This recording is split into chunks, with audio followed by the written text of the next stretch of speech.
On a devant nous un plan de rebond gigantesque à mettre en place. Il va y avoir évidemment des conséquences en matière d'emploi qui sont difficiles, qui sont devant nous. Moi, je vois déjà dans la circonscription, ne serait-ce que pour les apprentis, les jeunes qui ont des stages à faire, on voit la difficulté à mobiliser les entreprises. Et ce que nous défendons à travers En Commun, c'est aussi la nécessité à un moment donné de mettre en place des contreparties. Moi, je suis très fier qu'on ait investi 110 milliards d'euros pour sauver l'économie française, mais il faut à un moment donné qu'il y ait des contreparties, que les entreprises, quand elles ont reçu des aides de l'État, elles puissent s'engager sur le volume d'apprentis qu'elles vont continuer à prendre, sur le volume d'emplois qu'elles vont préserver malgré la situation de crise. On ne peut pas toucher 110 milliards d'euros de primes de l'État, donc payées avec l'impôt des Françaises et des Français, sans qu'il n'y ait jamais aucune contrepartie. Je pense qu'on peut simplement, et moi je le vois dans le travail qu'on fait dans les Yvelines, avec la Chambre de commerce, avec le MEDEF et la CPME, quand au mois de juin on avait signé avec Julien Denormandie cette charte des entreprises inclusives, on peut, en travaillant sur les territoires, rassembler les entreprises, aider évidemment, parce qu'il faut aider, et heureusement que nous avons aidé dans cette période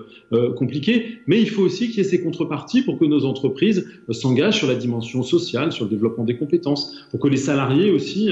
trouvent leur place correctement dans le développement de leur travail.